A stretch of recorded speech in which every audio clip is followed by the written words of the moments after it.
दोस्तों UPSC prelims की तैयारी में हमारे पास में जो भी इंपॉर्टेंट रिपोर्ट्स और इंडाइसेस होते हैं ना, उनके ऊपर कमांड हमारी होनी बहुत ज्यादा जरूरी है, क्योंकि इन पे बेस्ड क्वेश्चन कई बार आ जाते हैं। पूछ लिया जाता है कि भाई कोई रिपोर्ट या इंडेक्स है, ये रिलीज किसने किया है, इंडिया की क्या रैंक है, किन पैरामीटर्स के बेसिस पे ये इंडेक्स और ये रिपोर्ट्स हैं ये रिलीज होती हैं।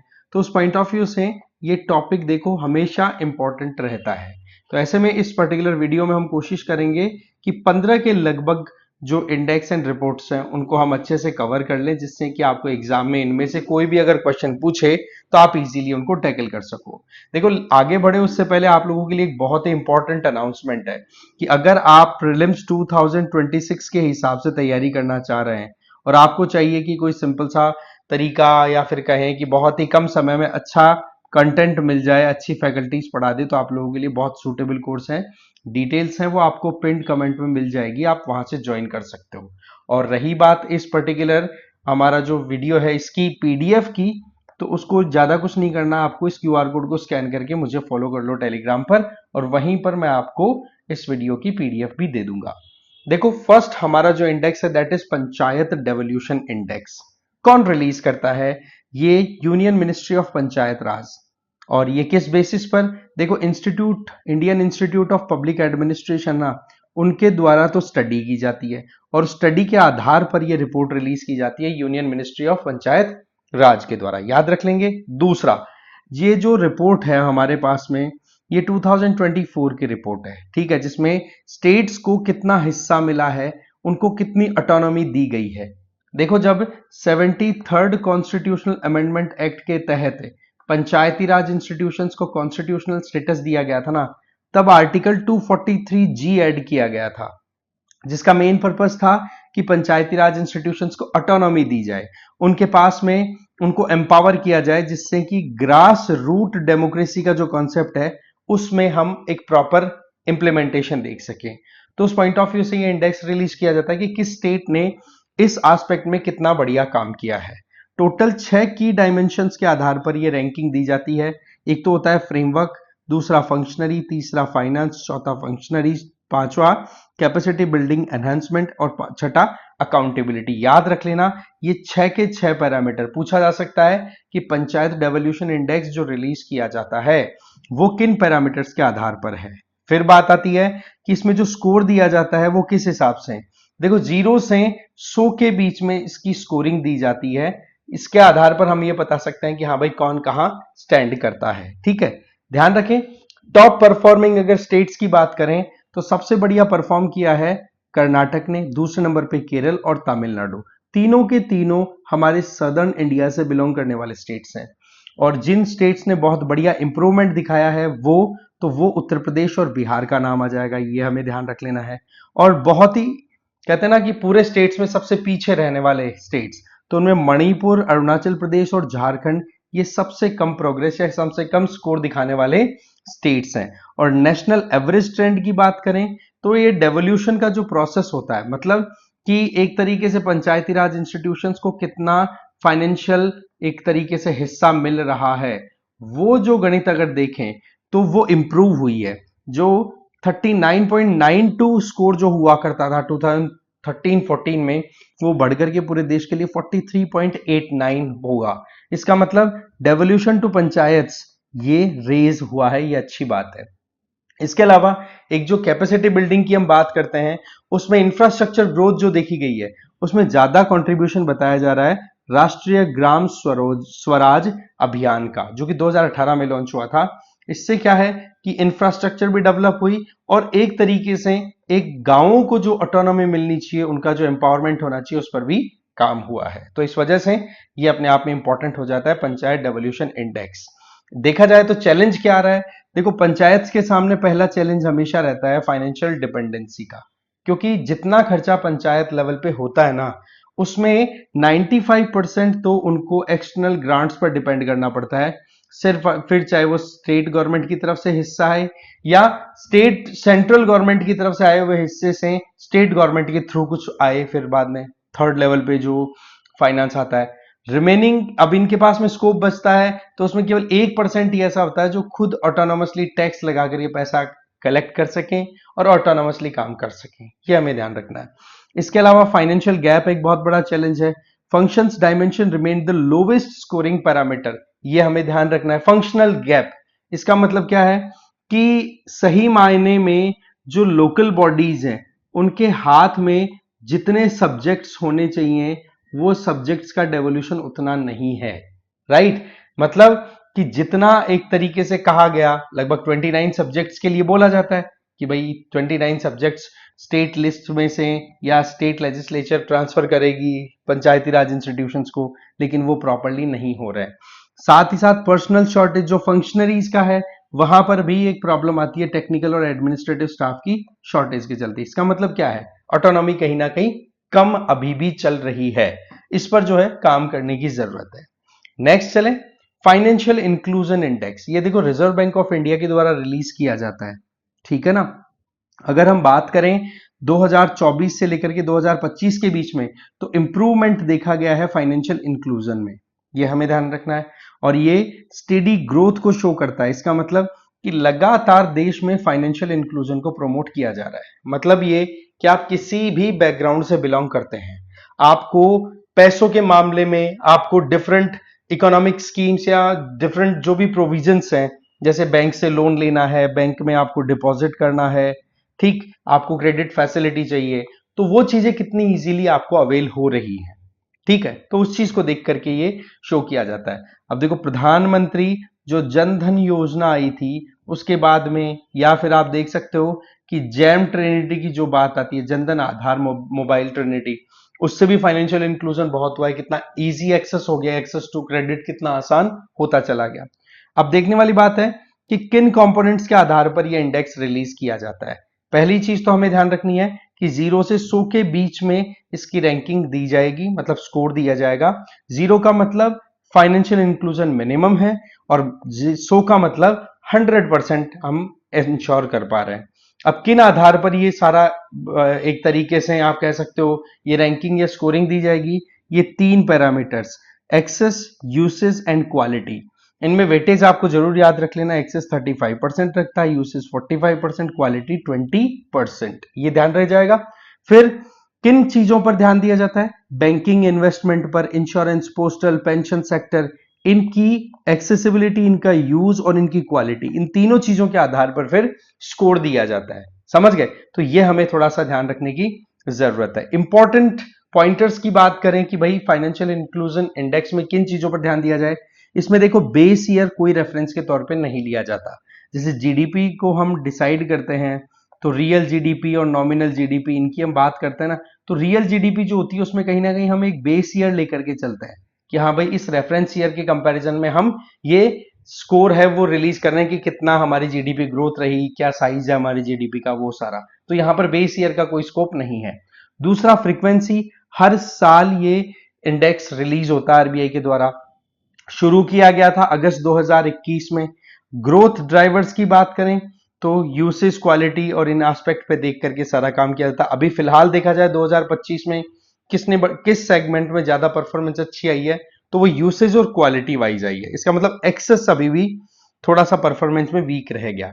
ट्रेंड की बात करें तो जो 43.3 हुआ करता था मार्च 2017 में, वो राइज होकर के हम पहुंच गए हैं कितना जी, 6.67% तक पहुंच गए। इसका मतलब ओवरऑल अगर फाइनेंशियल इंक्लूजन इंडेक्स की बात करें तो परफॉर्मेंस ओवरऑल देश की राइज हो रही है, और स्टेडी प्रोग्रेस की बात करें तो 4.3% की रेट से हम ग्रो कर रहे हैं।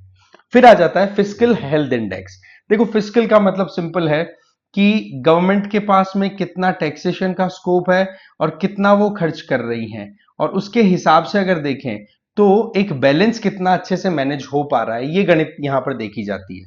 तो ये रिलीज कौन करता है, एक तो हमें ध्यान रखना है नीति आयोग के द्वारा, ठीक है। और आप देखोगे कि ये लॉन्चिंग जो हुई है ना, ये जो नीति आयोग के द्वारा रिपोर्ट आई है फिस्कल हेल्थ इंडेक्स की, ये 24 जनवरी 2025 को आई।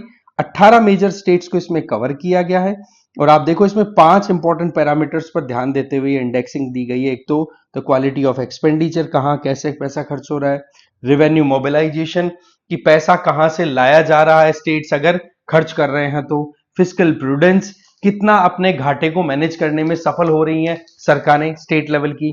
फिर डेट इंडेक्स देखा जाता है, और फिर डेट सस्टेनेबिलिटी कि कितना आपने जीडीपी के कंपैरिजन में उधार ले रखा है और कितना आप उसको मेंटेन करने की कैपेबिलिटी रखते हैं as per the economic performance of that particular state. तो उस तरीके से ये पूरा मैकेनिज्म 5 पैरामीटर के आधार पर रिलीज किया जाता है।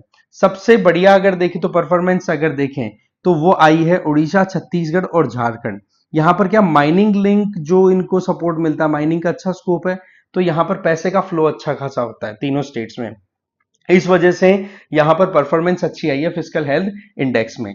वहीं पर अगर देखें तो पंजाब, हरियाणा, सॉरी पंजाब, आंध्र प्रदेश और वेस्ट बंगाल ये ऐसे हैं जो कि परफॉर्मेंस में थोड़े पीछे रह गए, और मेजरली इनका जो परफॉर्मेंस वीक गया है वो रेवेन्यू मोबिलाइजेशन और फिजिकल प्रूडेंस में पीछे रह गए।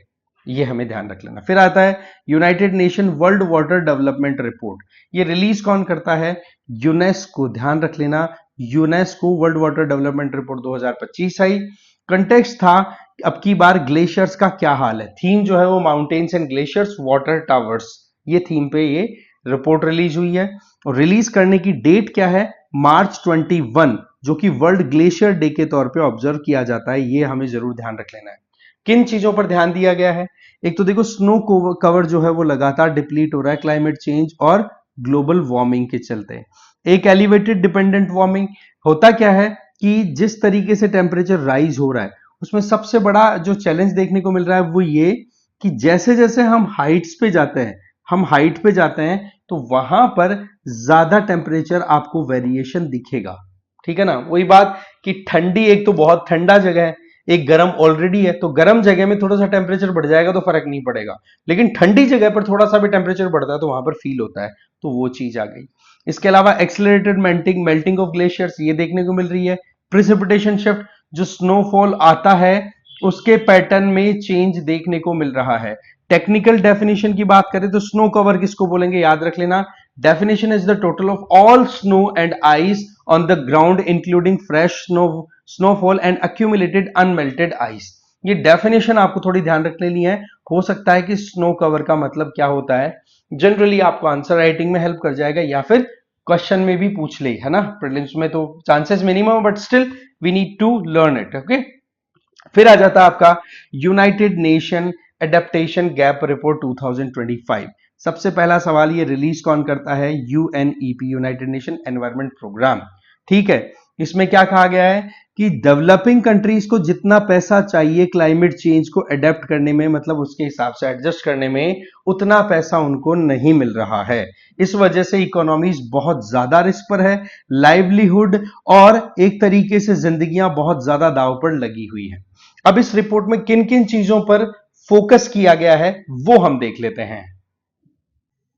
इस रिपोर्ट में जो इंपॉर्टेंट फाइंडिंग्स है वो ये, एक तो कि डेवलपिंग कंट्रीज को अभी पैसों की जरूरत है हर साल 310 से 365 बिलियन डॉलर्स की, है ना? 2035 तक अगर हमें चीजों को एडजस्ट करना है तो। पर सही मायने में अगर इनके पास पैसा आ रहा है तो वो कितना आ रहा है? That is around only 26 billion dollar. मतलब ये कि 12 से 14 गुना फाइनेंस की कमी आ रही है डेवलपिंग कंट्रीज के पास में, जिसकी वजह से क्लाइमेट चेंज को लेकर के जो अडेप्टेशन है वो नहीं आ पा रहा। फिर आ जाओ डिक्लाइन फाइनेंशियल कमिटमेंट्स। देखो अडेप्टेशन के हिसाब से अगर देखें तो हर साल 2022 से लेकर 2022 देखो, 2023 देखो, हर साल जितना कमिटमेंट डेवलप्ड कंट्रीज का है उससे भी पैसा कम उनको अवेल हो पा रहा है। जैसे कि 2022 में कितनी शॉर्टेज रही? 28 बिलियन डॉलर्स की। 2023 में कितनी रही? 26 बिलियन डॉलर्स की, जो कि ग्लासगो और जो ग्लासगो क्लाइमेट पैक्ट है उसके तहत एक कमिटमेंट लिया था कि जो भी हम पैसा दे रहे हैं, किनके द्वारा? डेवलप्ड कंट्रीज के द्वारा। किनको? डेवलपिंग कंट्रीज को। जितना पैसा हम ऑलरेडी दे रहे हैं उसका डबल करेंगे। जबकि सही मायने में यह है कि पहले की जो कमिटमेंट्स है वो ही पूरी नहीं हो पा रही। तो ये रिपोर्ट जो है ये आई ओपनर के तौर पे एक तरीके से देखी जा रही है। तभी आप देखो क्या है इसकी हेडिंग, रनिंग ऑन एम्प्टी, पैसा है ही नहीं, कैसे आप मैनेज करोगे। और इसके चलते फिर डेवलपिंग कंट्रीज पे या लीस्ट डेवलप्ड कंट्रीज पे डेट बढ़ता चला जा रहा है। अब थोड़ा सा यूएनईपी के हिसाब से इस रिपोर्ट को देखें तो ध्यान रख लेना है, एडेप्टेशन गैप रिपोर्ट जो है ये एनुअल फ्लैगशिप पब्लिकेशन है, हर साल आता है, ये हमें थोड़ा ध्यान रख लेना है। रिलीज करने वाली entity United Nation environment programme है। इसमें देखा जाता है कि ग्लोबली क्लाइमेट के हिसाब से जो एडेप्टेशन प्लानिंग है, उसके हिसाब से जो एडजस्टमेंट हमें करना है, उसके लिए क्या प्लानिंग चल रही है, कितनी इंप्लीमेंटेशन है और कितना उनके लिए फाइनेंस अरेंज हो गया। पब्लिश करने वाली बात हो ही गई। अच्छा, पब्लिश करने में भी यूएनईपी का कोपेनहेगन क्लाइमेट सेंटर है वो रिलीज करता है। और देखने वाली बात यह है कि मेन टारगेट यह है कि एक तरीके से दुनिया की आंखें खोल दी जाए कि जिन कंट्रीज ने ऑलरेडी क्लाइमेट चेंज में अपना अच्छा खासा कंट्रीब्यूशन दे दिया, फॉर एग्जांपल डेवलप्ड कंट्रीज, तो उनकी रिस्पॉन्सिबिलिटी क्या है। जिस तरीके से डेवलपिंग कंट्रीज आगे आगे बढ़ना चाहती हैं अपने एफर्ट के बेसिस पे, तो उनको क्लाइमेट चेंज की रिस्पॉन्सिबिलिटी के लिए नीचे दबाने की अगर कोशिश की जा रही है, तो वहां पर डेवलप्ड कंट्रीज की क्या रिस्पॉन्सिबिलिटी है, ये सारी चीजें बताई जाती हैं। कैसे हम फाइनेंस को एक्सेस कर सकते हैं, कैसे चीजों को मैनेज कर सकते हैं, ये चीजें भी इस रिपोर्ट में आती हैं। इसके अलावा इंडिया की बात करें तो इंडिया में तो देखो हम national action plan on climate change पे काम कर रहे हैं। इसी तरीके से स्टेट्स ने भी अपने प्रोग्राम बना रखे हैं। हमारे यहाँ पर हीट वेव, फ्लड्स और ग्लेशियल मेल्ट ये बहुत ज्यादा बड़े खतरे के तौर पे इमर्ज होकर के आ रहे हैं।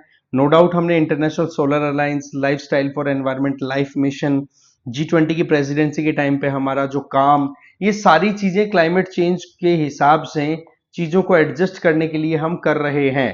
लेकिन स्टिल जो रिस्पॉन्सिबिलिटी डेवलप्ड वर्ल्ड की है वो कहीं ना कहीं पूरी फुलफिल नहीं हो रही है उन कंट्रीज के द्वारा, तो ये हमें थोड़ा सा ध्यान रखना है। फिर आ जाते हैं WMO green house gas bulletin.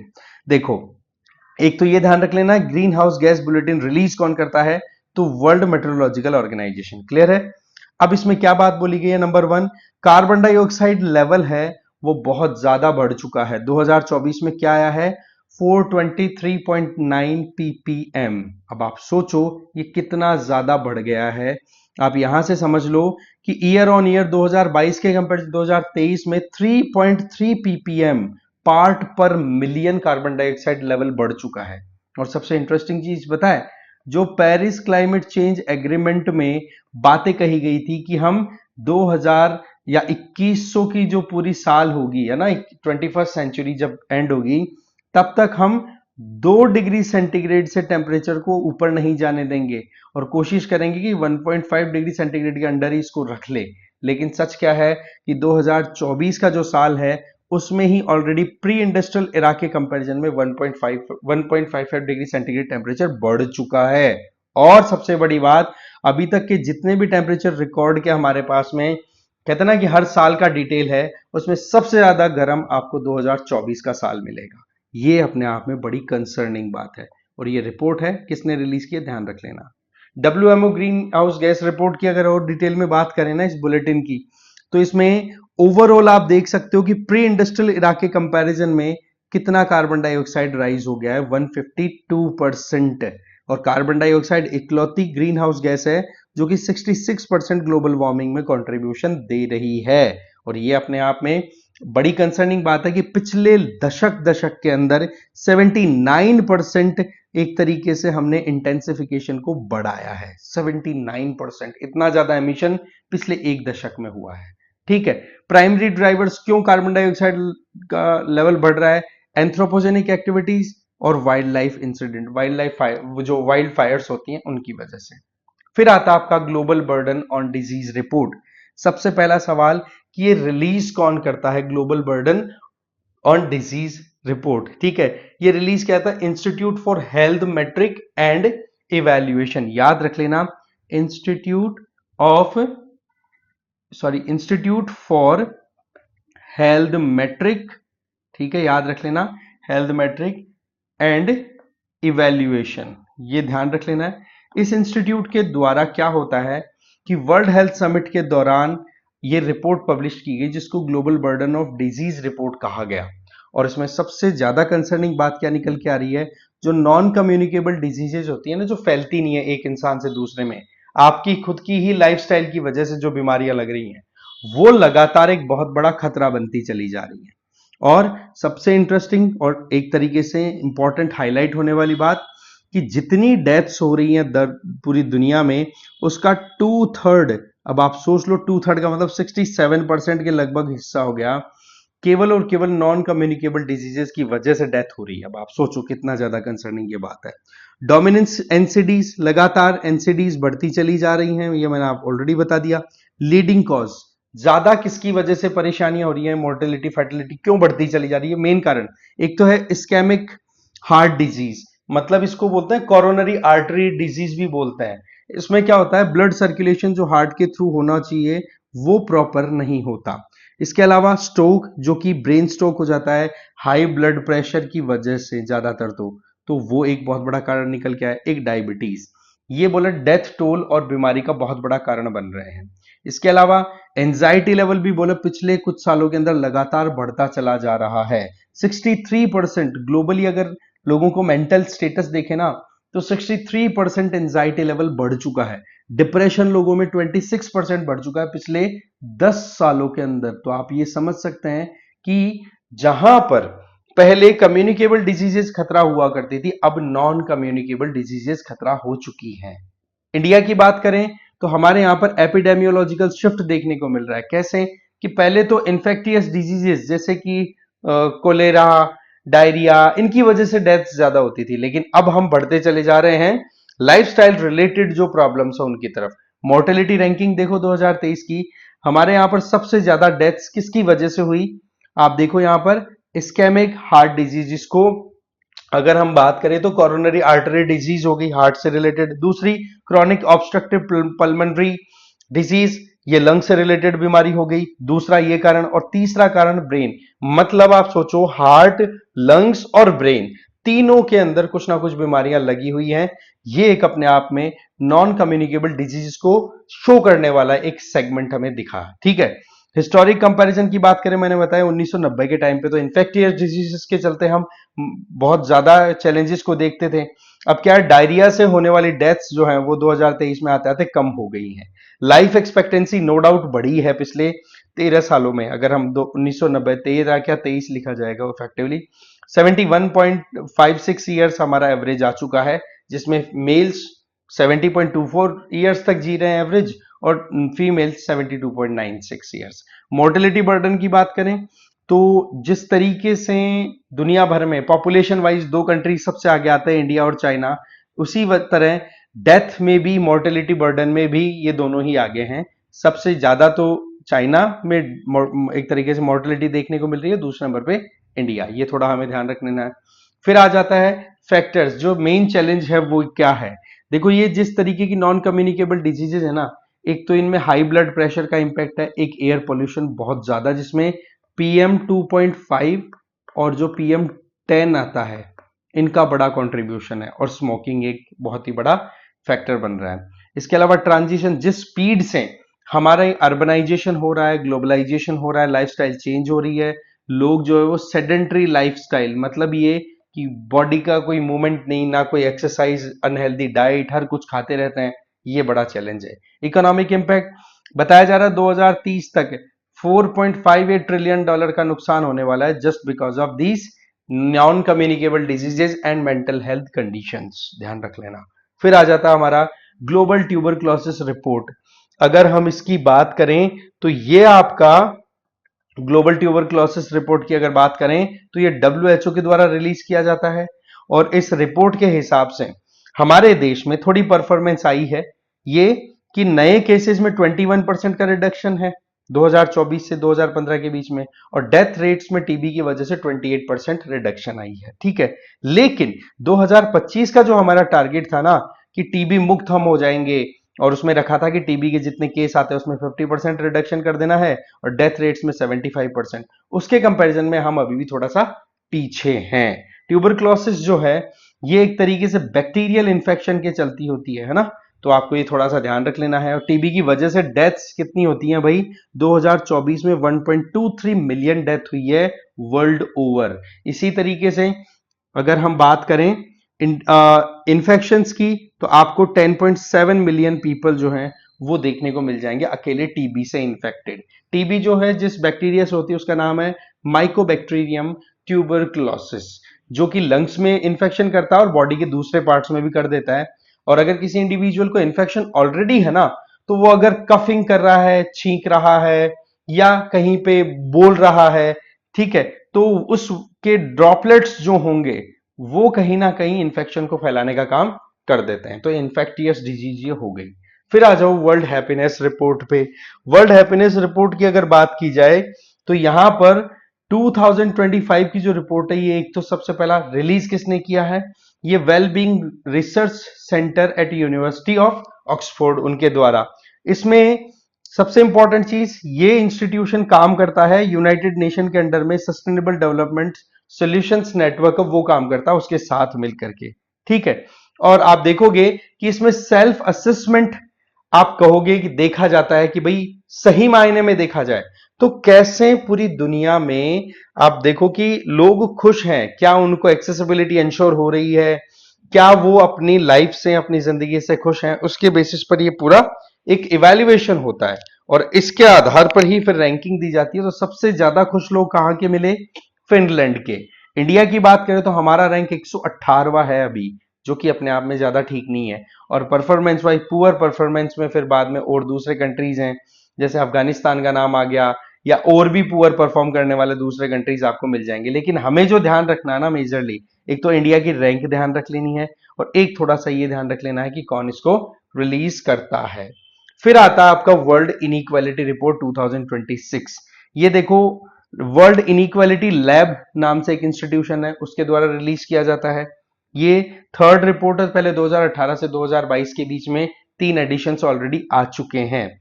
इसमें देखो ये देखा गया है इनइक्वालिटी के हिसाब से कि एक तो भारत में तो इनइक्वालिटी बहुत ज्यादा है। कैसे कि जो टॉप 10% जो है सैलरी या फिर इनकम कमाने वाले, उनके पास में नेशनल इनकम का 58% आता है। आप सोचो 10% लोगों के पास में 58%, और बॉटम के जो 50% है ना, उनके पास में केवल 15% है।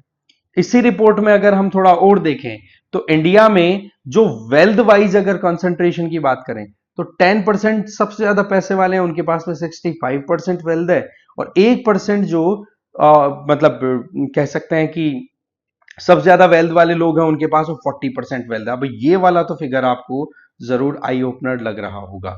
ग्लोबली देखें तो ग्लोबली 10% जो टॉप कह सकते हैं वेल्दी लोग हैं ना, उनके पास में लगभग लगभग 75%, मतलब दुनिया में तो इंडिया से भी ज्यादा इनइक्वालिटी है। आप देखो यहां पे कि टॉप 10 के पास में कितनी आ रही है 65%, और दुनिया में कितनी आ रही है टॉप 10 के पास में वेल्थ 75%। और इसी तरीके से बॉटम 5 की अगर बात की जाए तो वहां पर हमारी परफॉर्मेंस क्या आ रही है बॉटम 5 पे, कि हमारे पास में जो गरीब लोग हैं 50% वेल्थ वाले, 50% जो सबसे कम वेल्थ के लोग, उनके पास में केवल 2% ही वेल्थ आती है। हेलो। फिर देख लेते हैं ग्लोबल पीस इंडेक्स 2025।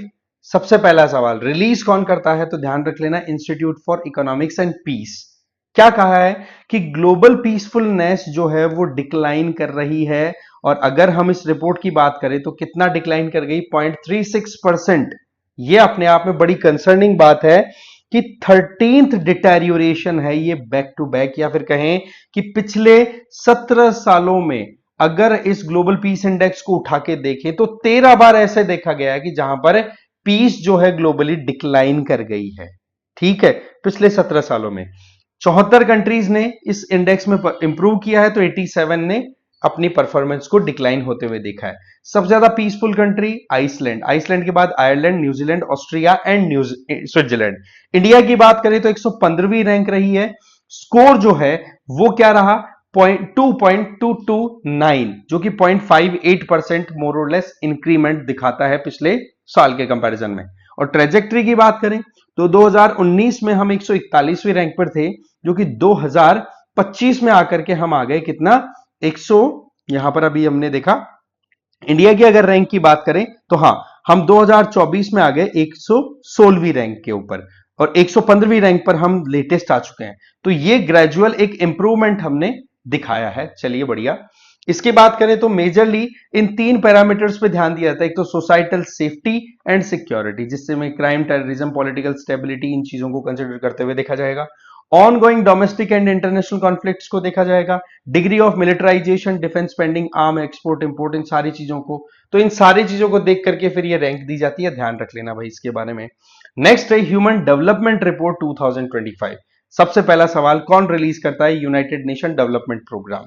क्या कहा है कि जी देखो, अगर सही मायने में किसी भी देश की, अगर सही मायने में किसी भी देश की वेल्थ की बात की जाए तो वो ह्यूमन है। हाँ, ह्यूमन और मशीनें ये मिलकर के एक दूसरे को कॉम्प्लीमेंट कर सकते हैं, लेकिन मशीनें परमानेंटली रिप्लेस कर दे ह्यूमन को, ये फिर लॉन्ग टर्म का काम नहीं है।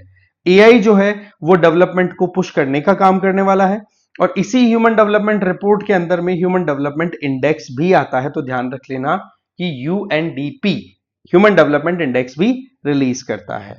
और सबसे इंपॉर्टेंट चीज क्या है कि जो इनइक्वालिटीज पिछले कुछ सालों में लगातार डिक्लाइन कर रही थी, वो अब की बार थोड़ी सी बढ़ती हुई दिखाई पड़ रही है।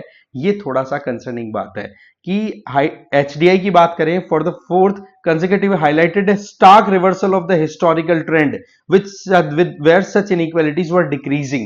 मतलब जो इनइक्वालिटीज डिक्लाइन कर रही थी ना, वो पिछले 4 सालों में बढ़ी है। ये बड़ी कंसर्निंग बात है।